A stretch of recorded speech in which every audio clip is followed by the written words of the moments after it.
Assalamualaikum warahmatullahi ta'ala wabarakatuh. Selamat pagi, Shalom, Om Swastiastu, Namo Buddhaya, Salam Kebajikan. Perkenalkan, nama saya Muhammad Asriadi, SPD MPD, dengan nomor induk dosen nasional 0029049007 dari Program Studi Pendidikan Pancasila dan Kewarganegaraan Fakultas Ilmu Sosial dan Hukum Universitas Negeri Makassar. Pada video berikut ini, saya akan menampilkan tahapan dari proses sebagai pernyataan diri dosen dalam unjuk kerja Tridharma Perguruan Tinggi sertifikasi dosen tahun 2025. Mata kuliah yang akan saya bawakan adalah mata kuliah Pendidikan Kewarganegaraan yang memiliki bobot 2 SKS. Mata kuliah Pendidikan Kewarganegaraan ini berisikan kajian tentang pendidikan kewarganegaraan secara konseptual, identitas dan integrasi nasional, nilai dan norma konstitusi, perilaku konstitusionalitas, hakikat dan budaya demokrasi, penegakan hukum, wawasan Nusantara, ketahanan nasional, dan bela negara. Mata kuliah wajib pendidikan kewarganegaraan ini dimaksud agar mahasiswa menjadi warga negara yang baik, memiliki rasa kebangsaan dan cinta tanah air, serta berjiwa Pancasilais atau religius, humanis, nasionalis, demokratis, dan berkeadilan. Adapun pokok-pokok bahasan di mata kuliah ini adalah konsep dan tujuan fungsi pendidikan kewarganegaraan, identitas dan integrasi nasional, nilai norma dan perilaku konstitusionalitas, dan hak asasi warga negara, hakikat demokrasi, rule of law, wawasan Nusantara, ketahanan nasional, dan bela negara. Model pembelajaran untuk mata kuliah ini dilaksanakan dengan blended learning, yang mana menggunakan atau menggabungkan proses pembelajaran tatap muka di dalam kelas sebanyak 70% dan 30% secara asinkronus dengan menggunakan LMS, tempat mahasiswa dapat belajar secara mandiri. Metode pembelajaran untuk mata kuliah ini adalah ceramah, diskusi dan tanya jawab, serta case-based learning. Nah, interaksi antara dosen dan mahasiswa dalam video nantinya akan menggunakan pola pengajaran meliputi DIA atau Delivery, Interaction, and Assessment. Nah, delivery di sini yakni dosen akan memaparkan materi sesuai topik yang diajarkan. Kemudian interaction mempersilahkan mahasiswa bertanya, mengemukakan pendapat, memecahkan masalah, dan menyelesaikan solusi atau memberikan solusi. Kemudian assessment, di mana sistem penilaian pada mata kuliah ini yakni berada pada ranah afektif, dinilai dari sikap selama proses perkuliahan beserta kehadiran sebesar 35%, aspek kognitif dan psikomotorik dinilai dari tugas dari project based learning sebanyak 15%, tugas-tugas lainnya sebanyak 10%, kuis sebanyak 5%, ujian tengah semester 15%, dan ujian akhir semester sebanyak 20%. Mari kita sama-sama saksikan video pembelajaran dari saya untuk mata kuliah Pendidikan Kewarganegaraan untuk mahasiswa Program Studi Pendidikan Pancasila dan Kewarganegaraan Fakultas Ilmu Sosial dan Hukum Universitas Negeri Makassar. Selamat menyaksikan. Assalamualaikum warahmatullahi wabarakatuh. Waalaikumsalam warahmatullahi wabarakatuh. Selamat malam. Malam. Salam sehat, salam sejahtera untuk anda semua yang tempat datang hadir. Shalom, Om Swastiastu, Namo Buddhaya, Salam Kebajikan. Oke, sebelum kita masuk kepada topik perkuliahan kita di malam hari ini, dengarkan namanya terlebih dahulu untuk mengisi absensi terkait dengan pelaksanaan proses belajar di pekan malam hari ini. Yang pertama Animu, Hadir Pak. Rahman, Hadir Pak. Ersa Mawali, Hadir Pak.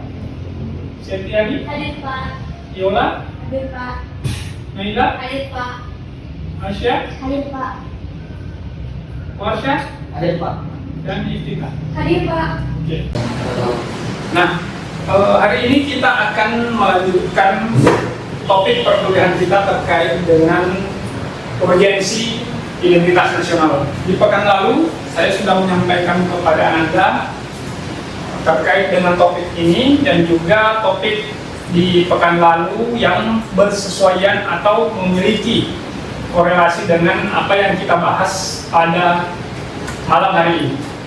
Nah, sebelumnya saya ingin menyampaikan terkait dengan bagaimana capaian yang dituntut dari pelaksanaan pembelajaran untuk topik urgensi identitas nasional ini.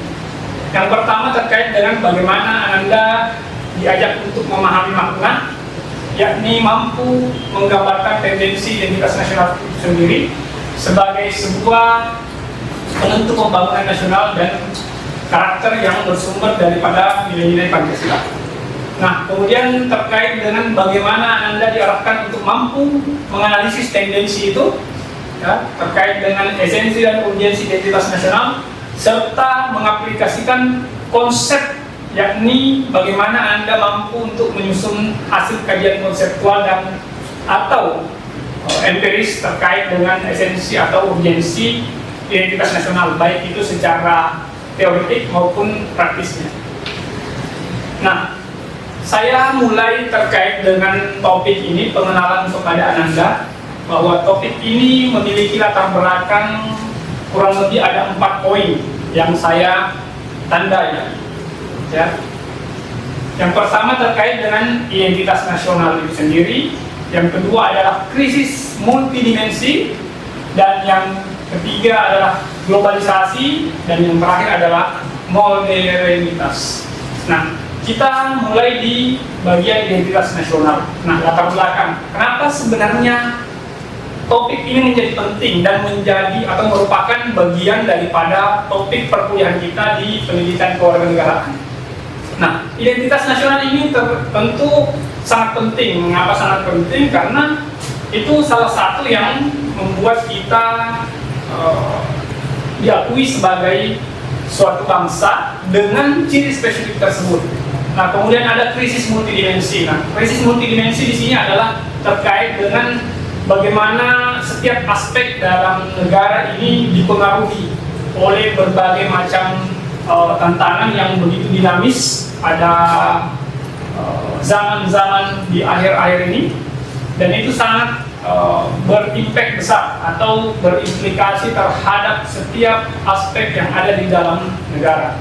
Nah, kemudian ada aspek globalisasi, karena bagaimana pasar bebas itu dalam hal ini bukan hanya sebatas ekonomi semata, ya, tetapi juga masuk kepada bagaimana culture itu dibentuk, ya. Jadi terjadi percampuran budaya dari masyarakat, ya, atau kita biasa istilahkan akulturasi budaya, percampuran budaya dari budaya luar dan budaya lokal atau budaya yang ada di masyarakat tersebut. Nah, kemudian ada modernitas. Nah, modernitas di sini bisa dimaknai bahwa perubahan zaman yang tentu mempengaruhi aspek yang dipengaruhi di sini.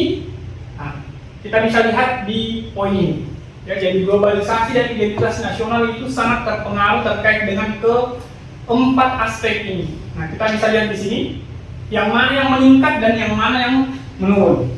Nah, pada poin yang meningkat, Anda bisa lihat individualitas, ya. Jadi individualistis itu saat ini sangat meningkat tajam terkait dengan bagaimana seseorang melalui proses-proses sosial yang ada di masyarakat itu tidak lagi sifatnya sangat bergantung kepada orang lain. Dia lebih mandiri, kemudian tentu dari sifat mandiri itu juga melahirkan sikap yang sifatnya tidak peduli atau acuh terhadap atau empati yang kurang terhadap kondisi sosial yang ada di sekitarnya. Kemudian ada materialistis, ya, jadi dari kondisi individualistis itu juga melahirkan atau meningkatkan sifat atau sikap materialistis. Jadi setiap atau segala sesuatu itu diukur berdasarkan angka atau diukur berdasarkan kuantitatifnya, ya, dimana apakah itu mampu memberikan impact kepada saya dalam hal ini income secara ekonomi, ya, atau malah tidak menghasilkan sama sekali. Itu juga yang semakin meningkat di tengah globalisasi dan krisis dari identitas nasional ini. Apa yang menurun? Nah, menurun di sini terkait dengan integritas, ya. Integritas dalam arti bahwa nilai-nilai seperti kejujuran, ya, kepatuhan dan seterusnya itu perlahan sedikit terkikis setiap tahun, setiap saat, setiap momen dalam proses sosial. Karena itu tadi, orang lebih berpikir terkait dengan apakah itu menghasilkan income kepada saya secara langsung atau tidak. Jadi integritas yang mulai menurun, kemudian jiwa humanis juga yang relatif menurun karena orang lebih bersifat individualistis, ya. Nah, sampai di sini mungkin ada yang mau ditanyakan atau mungkin juga ada yang mau memberi pendapat, ya. Nah, kita maknai dulu, ya, seperti tujuan pembelajaran di awal saya sampaikan, kita harus memaknai apa sebenarnya identitas ini. Nah, definisi identitas nasional, silahkan angkat HP-nya, kemudian silahkan di scan. Ya, kalau sudah, silahkan dibubuhkan, ya, pada kolom komentar di situ terkait dengan apa definisi dari identitas nasional yang kita bahas pada malam hari ini. Sudah? Sudah, Pak. Oke. Saya coba cek. Ya, ini dari jawaban Anda, ini sudah memunculkan terkait dengan apa yang Anda pahami terkait dengan definisi identitas nasional. Ada simbol kenegaraan, ada ciri khas, ada bendera negara, ada identitas nasional adalah, ini belum sempat ditulis kayaknya, terpencet submitnya. Ya, kemudian ada seperti budaya, jati diri bangsa, identitas nasional adalah ini juga tadi, ya. Nah, bagi yang menjawab terkait dengan simbol kenegaraan, bendera negara, kemudian apa lagi? Ya, bendera negara dan simbol negara itu jawabannya sudah tepat, ya.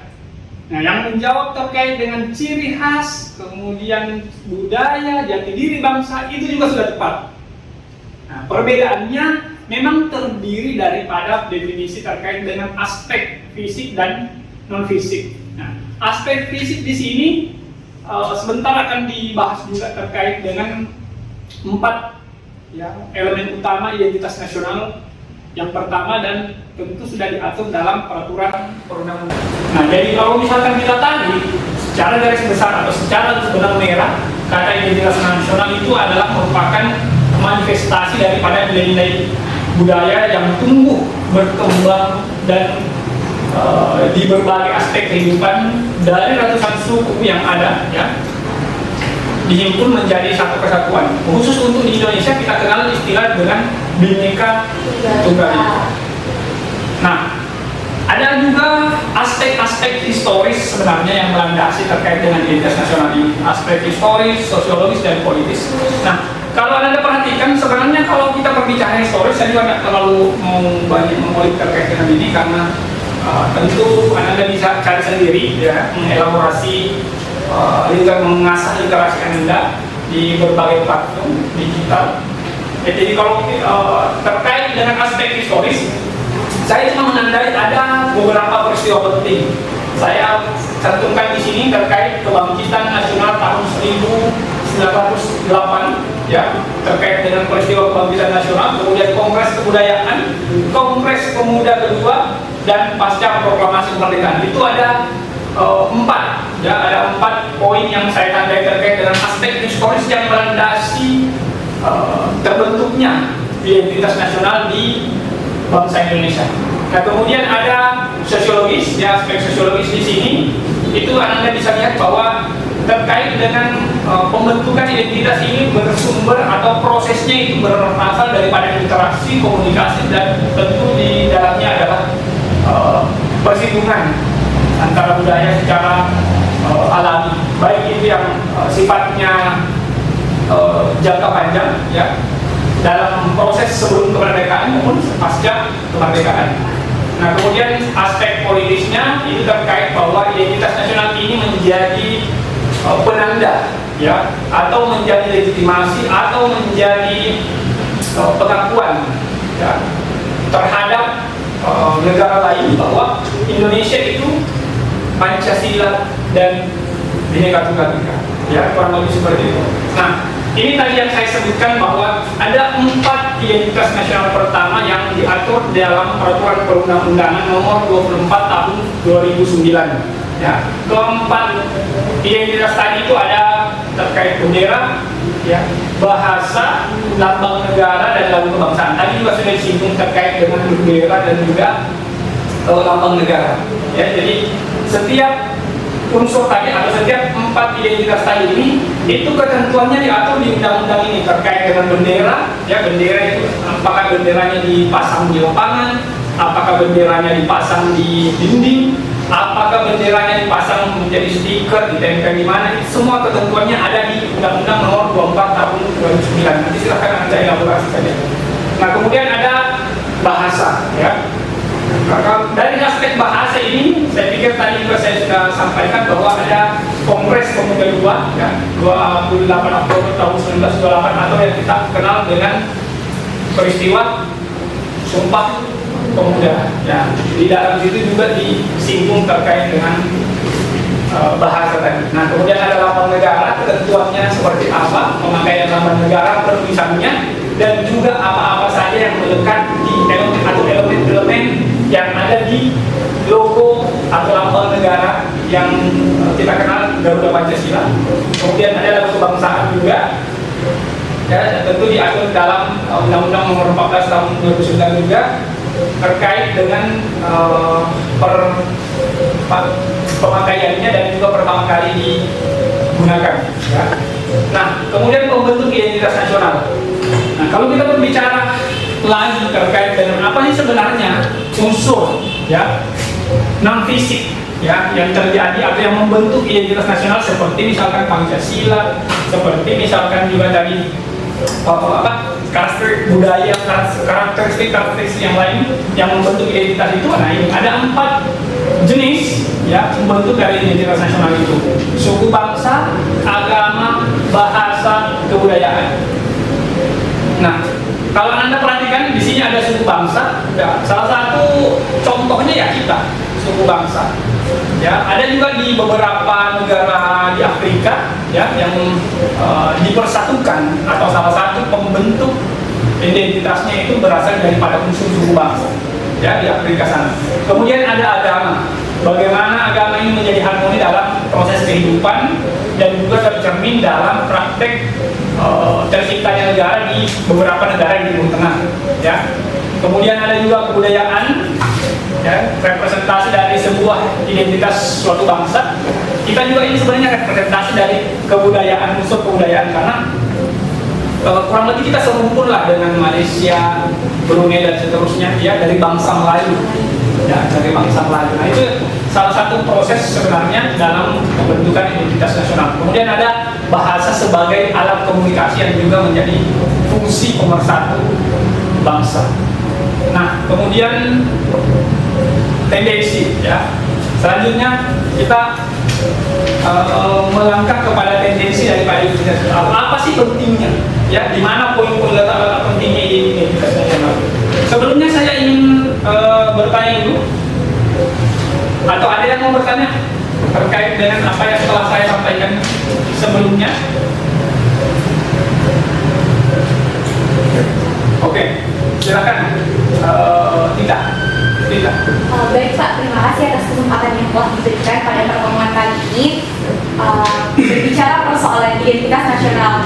Tadi di awal sempat Bapak sebutkan ada beberapa elemen yang membangun identitas nasional tersebut, dan juga ada beberapa hal tadi yang bersinggungan langsung dengan identitas nasional.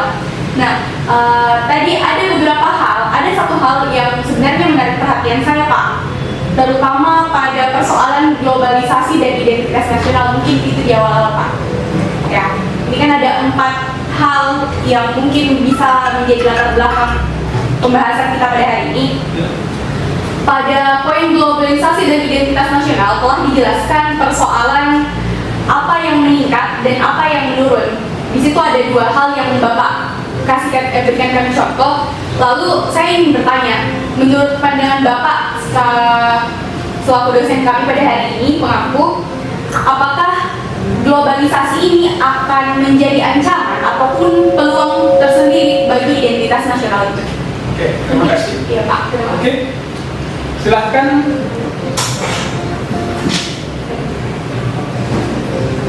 Pak, silakan. Baik, terima kasih atas kesempatannya. Assalamualaikum warahmatullahi wabarakatuh. Waalaikumsalam warahmatullahi wabarakatuh. Mungkin pertanyaan saya, Pak, selaras dengan apa yang dikatakan saudara kita mengenai 4 elemen tersebut yang di atas. Jadi, saya lebih menyinggung ke globalisasi, karena menurut saya globalisasi adalah pasar bebas yang melahirkan kebiasaan atau budaya baru pada masyarakat. Jadi, pertanyaan saya, Pak, bagaimana pandangan Pak menilai warga Indonesia yang mengikuti budaya tempat peratan? Mungkin itu saja, Pak. Sekian. Assalamualaikum warahmatullahi wabarakatuh. Waalaikumsalam. Baik, ya, terima kasih.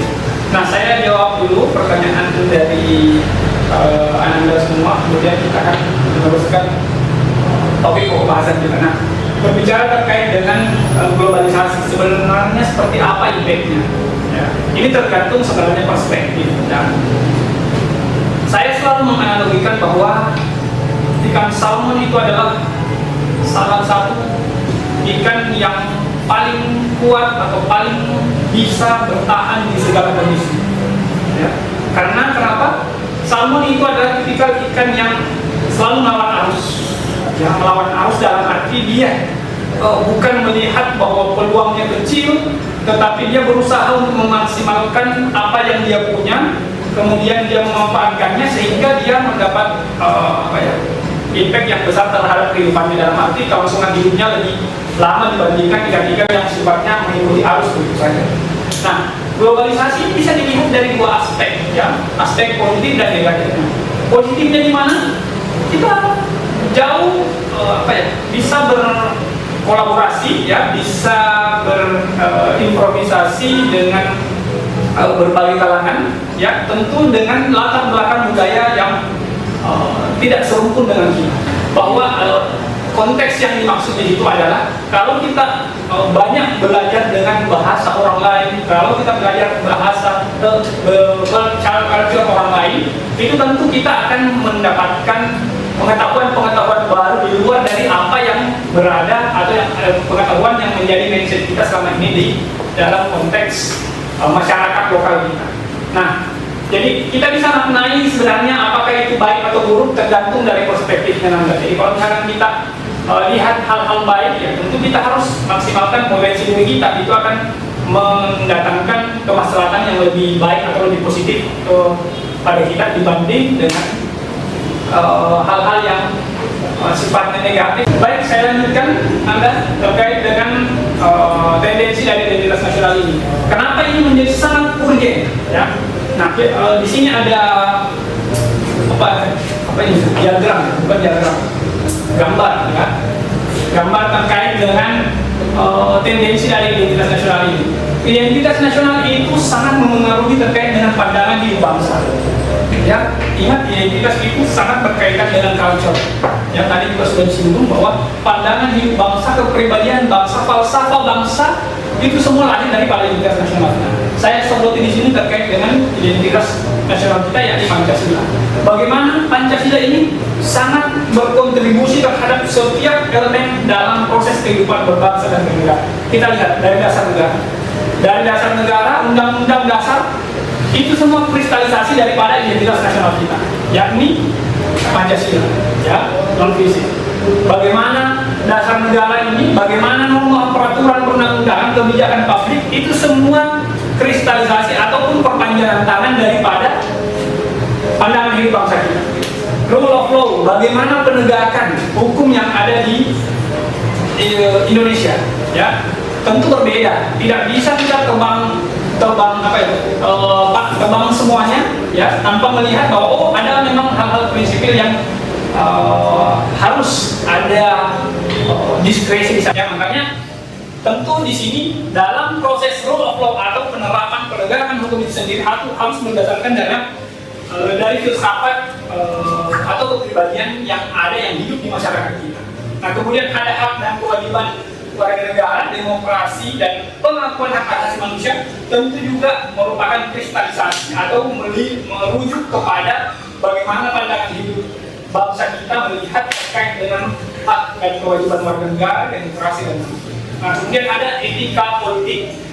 Nah, etika politik juga begitu, ya, karena politik kita saat ini ya bisa Anda lihat sendiri tanpa pandang bulu, kadang-kadang mempertontonkan negatif campaign, padahal kita kan dituntut dengan demokrasi Pancasila, etika politik dalam hal berbicara di depan halayak ramai itu kan semua sudah disampaikan atau sudah dipahami berdasarkan dari pandangan hidup yang kita jalani selama ini. Nah, sebagai kesimpulan, ya, saya melihat, ya, bahwa warisan jenius yang tidak ternilai harganya itu dari para founding fathers kita, ya, founding fathers kita itu yakni nilai-nilai Pancasila. Kemudian Pancasila sebagai identitas nasional tidak hanya bersifat fisik tetapi simbol, lambang, ya, merupakan cerminan identitas bangsa dalam wujud psikis atau non fisik. Nah, kita tiba di evaluasi, ya, jadi ini ada evaluasi pembelajaran. Silahkan dibantu saya untuk di scan kembali. Bisa dilihat? Bisa apa? Silahkan di scan. Sudah? Ya. Oke. Baik, ya. Kita mulai, ya. Silahkan dijawab.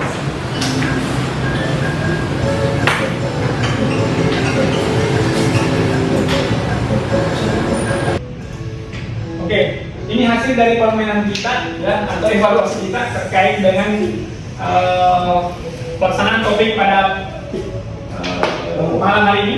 Ada nomor 1 ada Yola, ada Tika, ada Septi, Versa, kemudian ada Dino dan Warsa, ya. Oke, sebagai penutup saya ingin menyampaikan ke Anda, ya, kutipan yang tadi saya sudah sampaikan sebenarnya, tapi ini perlu dimaknai. Ini kutipan dalam bukunya Bapak Susilo Bambang Yudhoyono, ya, ada bukunya itu Harus Bisa, cetak biru, ya. Beliau menyampaikan di situ, sekurang-kurangnya kita melakukan sesuatu itu lebih baik atau lebih bermakna dibanding dengan orang yang tidak melakukan apa-apa, ya.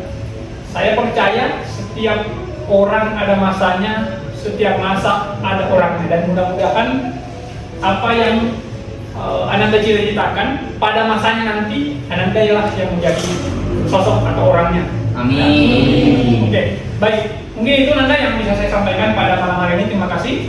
Saya akhiri pertemuan kita pada malam hari ini dengan ucapan hamdalah. Selamat malam dan wassalamualaikum warahmatullahi wabarakatuh. Waalaikumsalam warahmatullahi wabarakatuh. Terima kasih, Terima Pak. kasih banyak, Pak. Ya.